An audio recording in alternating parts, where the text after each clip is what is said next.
Pour l'heure, nous allons accueillir le premier de nos orateurs, qui est Pierre-Louis Delaporte, chef de chœur, chef d'orchestre, diplômé du CNSMD de Lyon, où il a travaillé dans les classes de Nicole Corti, puis Lionel Sceau, et lauréat de plusieurs concours internationaux.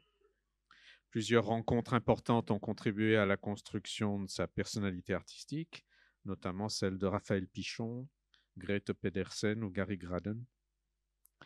Il est à la tête de plusieurs ensembles et travaille comme chef invité avec par exemple le chœur de Radio France ou celui de l'Opéra de Dijon.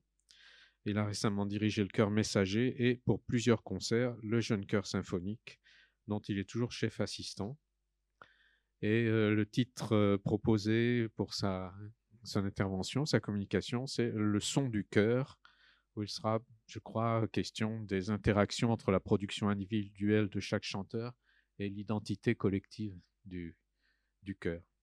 Les questions de l'audition du chanteur au sein de la formation chorale aussi. Voilà, donc on vous donne la parole. Bonjour, merci beaucoup de m'accueillir, merci beaucoup à Spirito de cette invitation. L'essentiel a été dit, je suis donc chef de chœur et aussi doctorant au CNSMD de Lyon, où je mène une thèse sous la conduite conjointe de Nathalie Henrich, qui est scientifique de la voix au CNRS et physicienne de formation, et Emmanuel Rebel, qui est musicologue. Ma thèse pose une question. En tant que chef de chœur, de quels outils disposons-nous pour placer le plus judicieusement possible les choristes qu'on a en face de soi? Alors, dans un premier temps, disons tout de suite que l'éventail des réponses possibles va dépendre de plein de paramètres extérieurs, de l'acoustique du lieu, du répertoire auquel on se consacre, de l'objectif que le chef de chœur et le chœur poursuivent à un instant T. Pour avancer la réflexion, et c'est évidemment un exercice de pensée, j'ai choisi dans mon travail de fixer ces variables. Donc, j'ai mis de côté la question du répertoire et des exigences spécifiques en termes de disposition de certaines œuvres. J'ai mis de côté la question de l'acoustique du lieu, trop physique, trop complexe, trop variable. J'étais juste pas outillé pour la traiter. Et je me suis centré sur un objectif qui, je crois, rejoint pas mal de chefs de chœur, qui est celui d'embellir le plus rapidement possible le son du chœur. Alors, une fois qu'on a posé ces fondamentaux-là, il y a deux façons principales, en tout cas deux façons que j'ai retenues de considérer la question. La première, c'est à grande échelle. La géographie du chœur. Est-ce que les choristes sont en rond? Est-ce qu'ils sont en ligne droite? Est-ce qu'ils sont en arc de cercle? Est-ce qu'ils sont en plusieurs rangs? Est-ce que les sopranes sont à côté des altos, qui sont à côté des ténors, qui sont à côté des basses? Est-ce que les basses sont derrière les sopranos ou derrière les altos ou devant les sopranos? Ça, c'est ce que j'appelle la géographie du chœur à grande échelle. Elle est assez dépendante du répertoire, particulièrement cette échelle-là, et ça n'est pas celle sur laquelle je me suis prioritairement concentré. Il y a quand même des chouettes choses écrites sur ce sujet-là. Je vous invite par exemple à consulter une thèse que Totchev a écrite en 1990, qui fait l'inventaire de toutes les pratiques qu'il a pu recenser aux États-Unis sur ce sujet-là, et qui est hyper intéressante. Tiens, si vous voulez.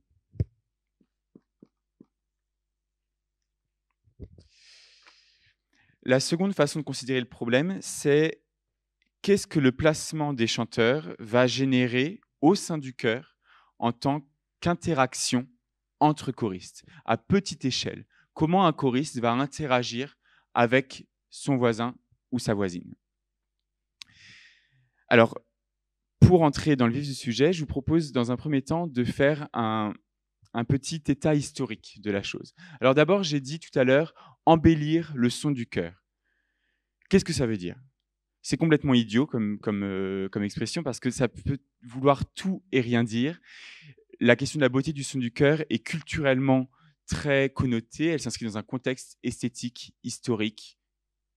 Et je m'arrête l'énumération, mais elle pourrait durer encore longtemps. Quand même, un mot qui va revenir assez souvent et assez largement, c'est celui de l'homogénéité. Un beau son de chœur serait un son homogène, dont aucune voix individuelle ne sort de façon trop évidente, trop ostensible. Encore une fois, c'est très circonstancié, c'est dans une esthétique, mais comme c'est celle dont je viens, pour aujourd'hui, on va considérer que oui, l'homogénéité est un critère important pour avoir un bon saut de chœur. Un certain Christiansen, un chef de chœur du XXe siècle aux États-Unis, était d'accord avec moi. Les grands esprits se rencontrent. Et lui aussi, il trouvait que l'homogénéité, c'était important, et même, il a développé toute une pratique du chœur centrée exclusivement autour d'une quête absolue de l'homogénéité. Pour Christiansen, un beau son de chœur, c'est un son émis par un chœur dont tous les membres chantent de la même manière. Tous les choristes doivent chanter pareil, et si possible, chanter de la manière que Christiansen a imaginée. Et donc, toute sa pédagogie, tout son art choral était centré autour de cette interaction entre pédagogie individuelle et pédagogie collective, les deux devant converger vers un même idéal sonore à l'échelle de l'individu, celui défini par le chef. Christiansen s'est fait une belle renommée aux États-Unis parce qu'il a obtenu des résultats artistiques extrêmement convaincants qui ont suscité l'admiration de ses pairs. Mais cette façon d'atteindre l'homogénéité n'attirait pas que des louanges. Par exemple, Williamson, lui, disait « Non, vous n'y êtes pas du tout. Ce qui fait la richesse d'un chœur, c'est la richesse des voix individuelles. Donc le chœur idéal, c'est celui où chaque choriste peut pleinement, librement émettre sa voix, trouver l'endroit où il veut l'émettre, avec quel timbre, quel vibrato, quelle puissance, dans la plus grande liberté. » Très beau projet. On peut imaginer que sur la question de l'homogénéité, il puisse y avoir quelques surprises dans les coins. Et un peu après arrive, à la suite de plein d'autres, évidemment on parle de réseau d'idées, mais c'est bien d'avoir des figures un peu centrales, à la suite de lui arrive Weston Noble. Un peu plus tard, il a arrêté d'exercer à la fin du XXe siècle, il est mort au début du XXIe. Weston Noble, qui, comme Christiansen, appartient à la tradition nordique Europe du Nord des chœurs, mais qui travaille lui aussi aux États-Unis, dit « Moi, j'aime bien quand même l'homogénéité à la Christiansen, mais j'aime bien aussi l'idée que chaque choriste puisse se développer librement. » Et il prétend qu'il y a une façon de lier les deux, d'obtenir un son homogène avec des choristes qui développent leur voix individuellement, sans contrainte. Il va pour cela développer une technique qui s'appelle le voice matching. Voice matching, je ne vous traduis pas, c'est facile, voix. Et matching, je ne traduis pas, parce que c'est difficile. Enfin, c'est nuancé.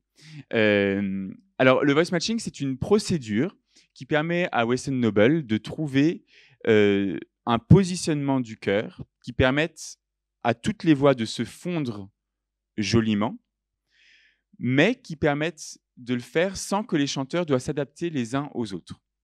Le principe est assez simple. Il commence par trouver une paire de chanteurs dont les voix s'accordent naturellement, passivement, immédiatement, bien ensemble. Et ensuite, il va prendre chacun des chanteurs du même pupitre. Il va en prendre un d'abord, il le place à droite, au milieu des deux premiers, à gauche. Il regarde s'il y a un endroit où ça sonne bien. L'indication est toujours de chanter librement. Ils sont sur une petite mélodie assez courte, dans le médium, très simple, qu'on chante en boucle. Et puis, soit il a une position qui lui plaît, et dans ce cas, il passe au choriste suivant, même système, gauche, milieu, droite, enfin l'inverse, gauche-droite. Et si jamais il ne trouve pas d'endroit, le choriste retourne se rasseoir, et il reviendra un peu plus tard quand il y aura tout le monde. En principe, au bout du compte, on arrive à une position qui sonne plutôt bien, avec tous les choristes alignés sur un rang. Et à la fin, il fait ce qu'il appelle le flip-flop. Il inverse tout. Il fait un miroir. Et il regarde. Parfois, ça sonne mieux. Parfois, ça sonne pas mieux. Dans ce qui revient à la position d'avant. Et voilà. Le pupitre est placé. Pas très compliqué. C'est une méthode. Alors, à partir de là, il développe plein de trucs, des combinaisons. Il met les gens en plusieurs rangs. Enfin, voilà. On peut s'amuser après. Mais ça, c'est un peu la matrice de son chœur avec laquelle il va pouvoir jouer ensuite. C'est une méthode qui est entièrement empirique. Le seul concept qu'il propose pour expliquer, décrypter le truc, c'est le vocal match. Le vocal match, c'est un phénomène, je crois que le terme est inventé par lui. C'est ce phénomène qu'il a identifié que naturellement, passivement, deux voix peuvent sonner ensemble. Il ne dit pas pourquoi, il dit juste « ça existe et c'est là-dessus que je me fonde ».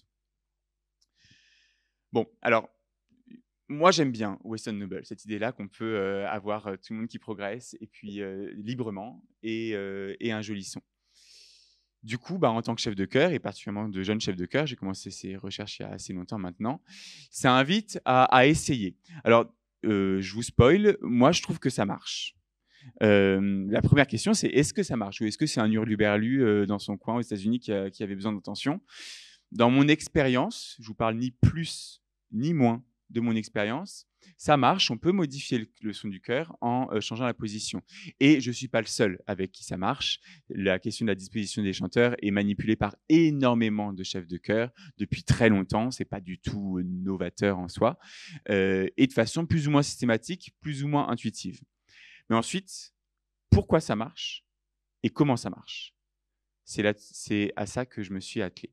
Alors évidemment, je suis encore très loin d'avoir fait le tour de la question et sans doute que je ne le ferai jamais, mais je vais essayer de vous livrer quelques pistes. Et avant ça, je voudrais qu'on se mette d'accord sur quelques termes, quelques fondamentaux de ce que c'est chanter en chœur. Alors d'abord, un chanteur est composé d'un corps, de cordes vocales et d'un truc au-dessus qui s'appelle le tractus vocal, qui va de la glotte, donc en fait de la fermeture des cordes vocales, jusqu'à la bouche et jusqu'aux narines. Là-dedans, il y a la langue, et puis il y a plein de muscles autour qui vont pouvoir changer la forme de ce conduit qui relie les narines et la bouche aux cordes vocales. Au niveau des cordes vocales, le son qui est émis ressemble à ça. Là, vous avez l'amplitude, c'est-à-dire le volume. Ça, c'est un D et ça, c'est un B.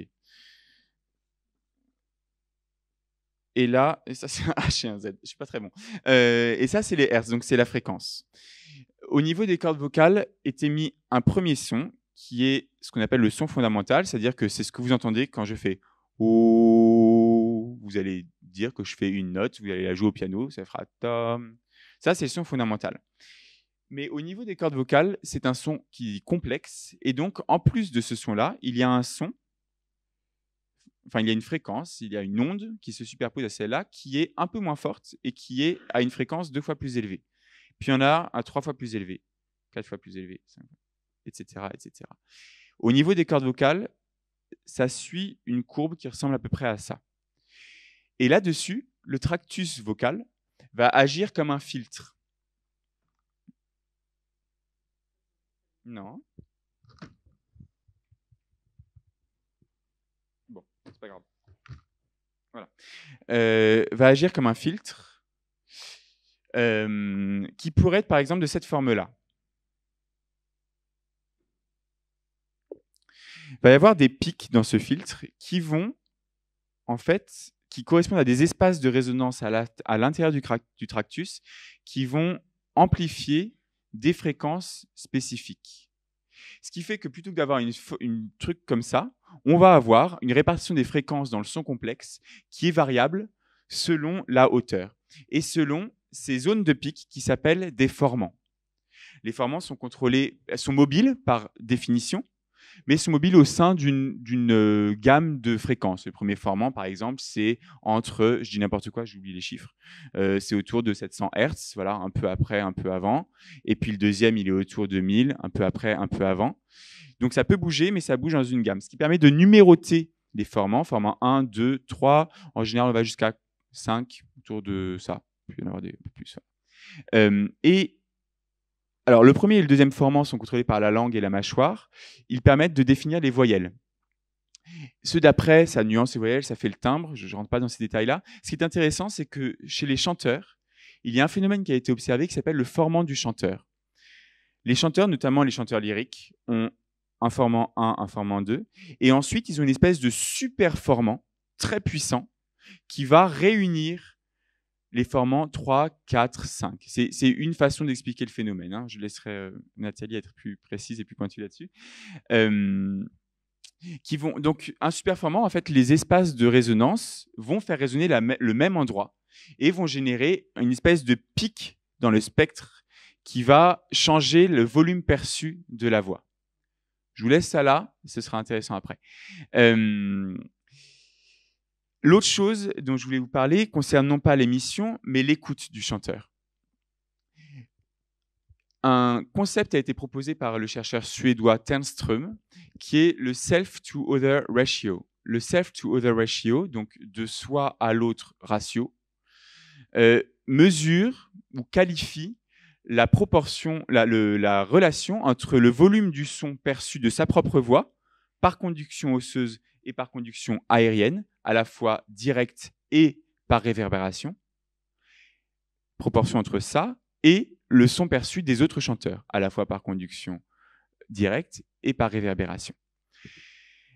Ternström explique que pour chaque personne, il y a un niveau de self-to-other ratio qui est confortable, qui tourne autour à peu près des mêmes valeurs, mais quand même, il y a des préférences assez marquées au niveau des individus. Un concept qui rejoint ça, c'est l'effet Lombard. L'effet Lombard a été découvert par Monsieur Lombard et dit que, indépendamment de notre volonté, quand on est dans un environnement bruyant, quoi qu'on veuille faire, on va parler plus fort. Et dans un chœur, ça marche aussi. 2 concepts importants, et je reviendrai dessus. Alors, pourquoi ça marche? Pourquoi il y a une différence quand on change la position des gens? Vous vous souvenez, je vous ai laissé tout à l'heure avec Weston Noble, son voice matching et son vocal match. Une paire de chanteurs qui, naturellement, arrivent à bien fondre leur voix. Ce concept du vocal match a pas mal intrigué. Jardinier a été le premier en 1991 à écrire une thèse là-dessus. Alors, elle a été conduite par Noble, hyper objectif. Et puis, c'est une thèse vraiment dans l'observation. Lui proposait que peut-être les fréquences des voix étaient complémentaires, ça faisait des interférences et tout. Bon, c'est un peu le seul à penser ça et c'est pas très solide. Enfin voilà, pratiquement, on se demande un peu comment ça pourrait marcher. Un autre chercheur, et là je vais faire des sauts dans la littérature que j'essaie de le relier, évidemment ce n'est pas exhaustif. Hein. Un autre chercheur, Osinski, en 2014, lui veut observer cette chose-là de paires de chanteurs et donc va monter un protocole qui va très spécifiquement explorer cette question-là. Il va mettre 2 chanteurs qui chantent à côté, mettre en face un micro et un panel de jury, et puis 2 micros séparés qui captent les voix individuelles. Et puis, il va mesurer, dans tous les cas, le vibrato individuellement, il va mesurer le formant du chanteur, il va mesurer tout plein de paramètres pour mesurer, et il va regarder ce qui se passe.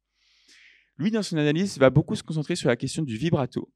Et il observe notamment que les duos qui chantent le mieux, donc il a un panel de, je crois, 18 chanteurs, il fait tous les duos possibles, les duos qui ont une note de fondu vocal la plus élevée sont ceux où les vibratos sont bien accordés. Et il observe surtout que quand une paire de chanteurs a un vibrato très dissemblable en amplitude de vibrato, donc la taille, pas la vitesse, ça on s'en fiche, en amplitude de vibrato, si les 2 chanteurs ont une amplitude très différente, les 2 chanteurs vont avoir tendance à réduire leur amplitude de vibrato. Si les 2 chanteurs ont un vibrato très semblable, ils vont avoir tendance plutôt à augmenter l'amplitude du vibrato. Pardon, je dis exactement l'inverse de ce qu'il faut dire. Dissemblable, ça augmente, mais du coup, y compris celui qui n'avait pas de vibrato à la base, et semblable, ça diminue, y compris s'ils ont beaucoup de vibrato. C'est beaucoup mieux dans ce sens-là, pardon. Oui, ils accentuent leur différence. Oui, c'est ça. Ils accentuent leur différence. Alors, donc, plutôt intéressant aussi de voir que du coup, c'est plus dépendant de la différence des vibratos, mais pas de la taille initialement des vibratos. Et aussi, cette distinction entre vitesse et amplitude est assez nette pour Osinski, et elle est importante. Bon, il dit aussi, ça, il n'y a pas de surprise, que quoi qu'il arrive, une voix avec un vibrato à la tierce et 114 décibels quand il chante pianissimo, c'est plus difficile à fondre dans un chœur. Il n'y a pas de magie. Mais on a quand même ces tendances-là qui existent. Alors, Osinski fait donc ce travail sur les duos. Il dit que pour cette raison-là, il y a sans doute quelque chose qui existe, que le voice matching, c'est peut-être une façon en fait d'optimiser les différences de vibrato dans le pupitre pour faire en sorte qu'aucun chanteur n'ait à s'adapter de façon trop contraignante. S'il y a une petite différence à assimiler, le chanteur d'intuition va mettre en œuvre une adaptation, mais une adaptation suffisamment douce pour qu'il s'en rende pas compte, en tout cas qu'elle ne nécessite pas de volonté de sa part. En revanche, il y a une grande différence, il va se sentir obligé de s'adapter, de se déstabiliser, et donc son émission va être moins confortable et donc moins stable, avec plus de vibrato.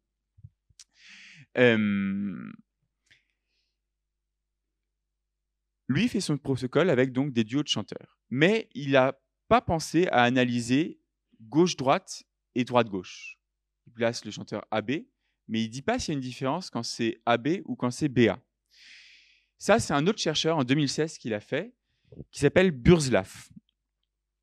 Pardon pour la prononciation. Burzlaff, lui, il reproduit un protocole relativement similaire et il va en revanche mesurer systématiquement s'il y a une différence entre gauche-droite et droite-gauche. Pour fonder son protocole, il s'appuie sur un postulat qui est qu'il y a une oreille dominante chez les chanteurs. Il nous dit, pour tout chanteur, une oreille est spécialisée dans la captation des fréquences hautes du spectre. Or, une voix résonante, on aime ça. Quand ça résonne, c'est dans le haut du spectre. Donc, logiquement, il faut que le chanteur entende des résonances hautes pour réussir à être amené à émettre un son le plus beau possible. Et donc, il fait son truc. Il commence par mesurer l'oreille dominante, par évaluer l'oreille dominante des choristes avec un test sur lequel on reviendra un peu plus tard. Très simple. Il demande de quelle oreille il téléphone. Et un autre truc, mais voilà, c'est de cet ordre-là. Et puis ensuite, il mesure, pareil, comme Osinski. Et lui observe que à chaque fois, les duos qui vont être les plus intéressants,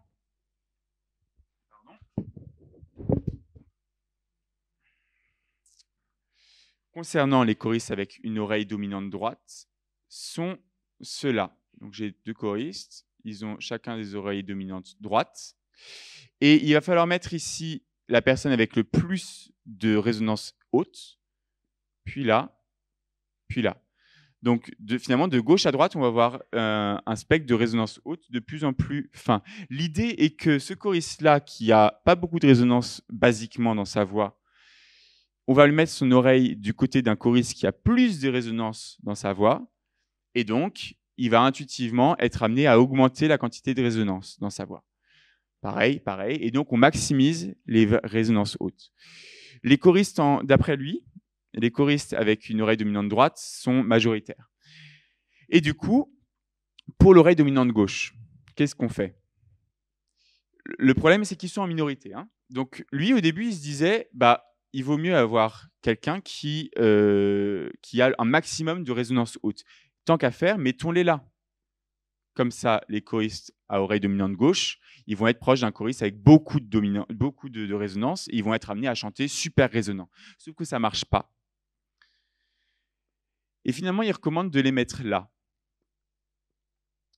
Pourquoi? Parce que si deux choristes avec l'oreille dominante sont comme ça avec les oreilles en face, ça va susciter une telle volonté d'adaptation en aller-retour chez l'un et chez l'autre que, comme chez Osinski, ça va créer une déstabilisation qui, au bout du compte, sera contre-productive. Donc, oreille dominante gauche, ici. Ça, c'est Burzlaff. Je reviendrai dessus après parce que l'étude, en réalité, pose beaucoup de questions et elle n'est pas si solide que ça. Mais elle est quand même sacrément intéressante. Vous aurez peut-être remarqué que ces deux chercheurs, Osinski et Burzlaff, s'inscrivent en faux par rapport à Weston Noble. Weston Noble dit « Le vocal match, c'est un phénomène passif. Indépendamment des choristes, ils n'ont pas à s'adapter. » Osinski et Burzlaff disent « Si, ils s'adaptent, mais ils s'adaptent finement, ils s'adaptent à leur insu ou d'intuition. Et donc, c'est une adaptation qui n'est pas contraignante parce qu'elle est purement naturelle.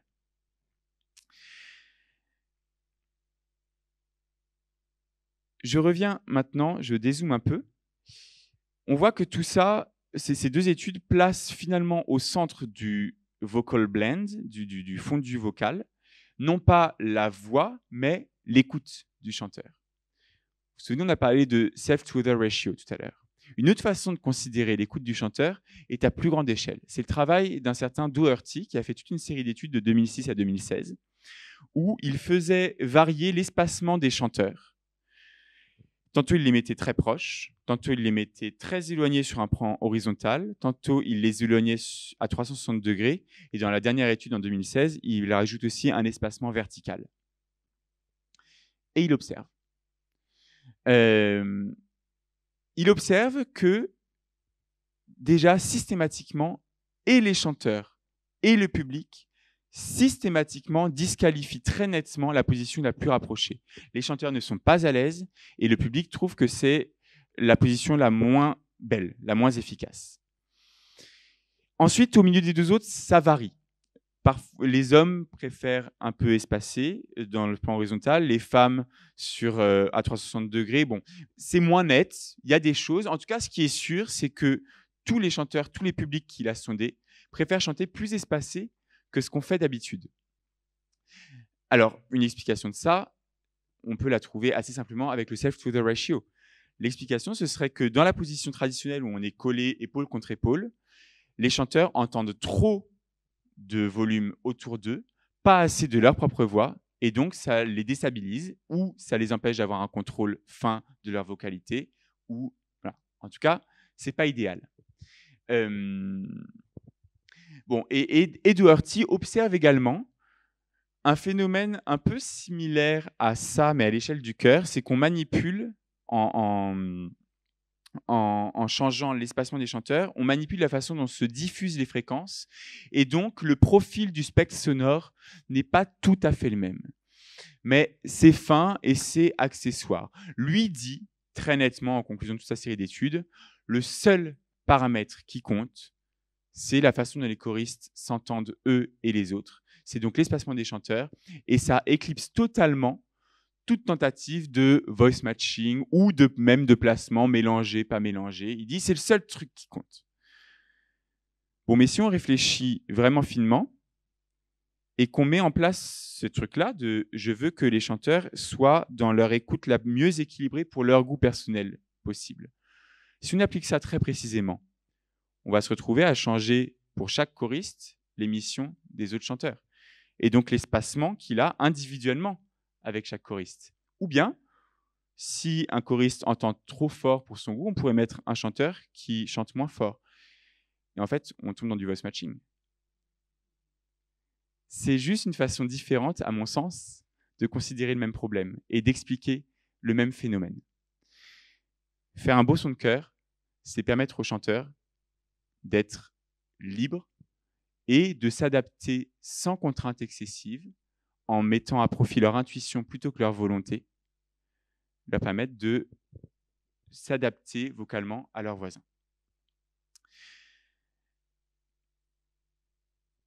Je vérifie que j'ai rien oublié. Alors, une chose importante, je crois, au bout de tout ça. Moi, j'ai commencé ma thèse en me disant que j'aurais un mode d'emploi, que je saurais comment on fait un beau son de chœur, dans quelle position il faut les mettre. J'étais pas très vieux à ma décharge. Non. En fait, on trouve des hypothèses très diverses dans la littérature qui proposent des axes très différents, souvent contradictoires, en tout cas en première lecture, pourtant qui permettent de déceler des convergences, on l'a vu. Ce qui est certain, c'est qu'une fois qu'on a réfléchi à comment ça marche, la seule vérité qui reste, c'est que c'est complexe, que c'est subjectif, que c'est artistique, et que le chef de chœur, dans tout ça, reste maître de son art, de ses choix, de la façon dont il veut le faire, de la façon dont il veut accompagner, emmener les personnes qui ont décidé de faire un bout de chemin avec lui.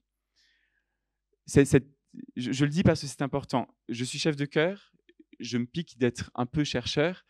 Ça ne veut pas dire qu'on va essayer de contraindre la musique avec des modes d'emploi ou des étiquettes objectives qu'on mettrait.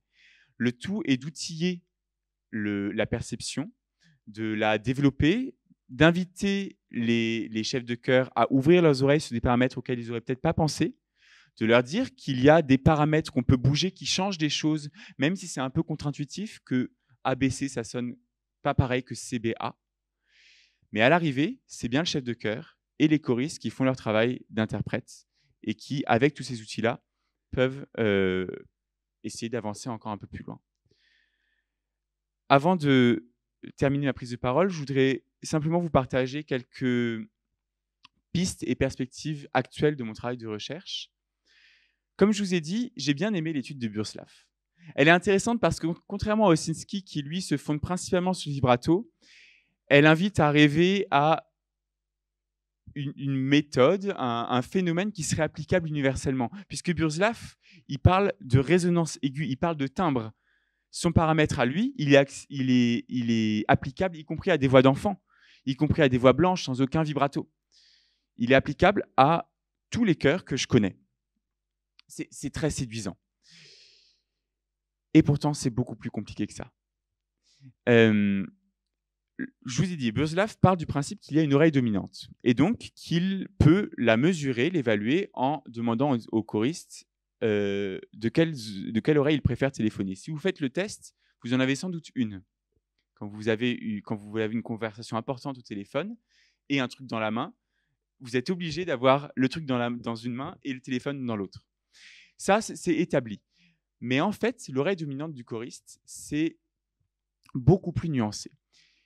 Vous savez, on a une main gauche, une main droite dominante. On a un pied de préférence. On a un œil directeur. Ça s'explique très bien, ça s'explique physiquement, ça s'explique neurologiquement aussi. Pour l'oreille, c'est plus compliqué. L'oreille est composée d'une partie anatomique et l'air, les vibrations qui entrent dans l'oreille sont traduites par la cochlée en signaux électriques qui sont transférés par voie nerveuse à des zones du cerveau. L'oreille gauche parle en direct avec l'hémisphère droit du cerveau et l'oreille droite avec l'hémisphère gauche. Donc, et en plus, les deux oreilles ne sont pas foutues pareilles parce qu'elles sont en miroir l'une de l'autre. Donc, en fait, la forme du pavillon change un peu la couleur du spectre, enfin, l'amplification, ce qui nous permet de localiser les sons. Je ne rentre pas en détail là-dessus, mais donc, en fait, c'est cohérent de penser qu'il y a une latéralisation. Mais comment la prévoir, comment la mesurer, comment l'expliquer ?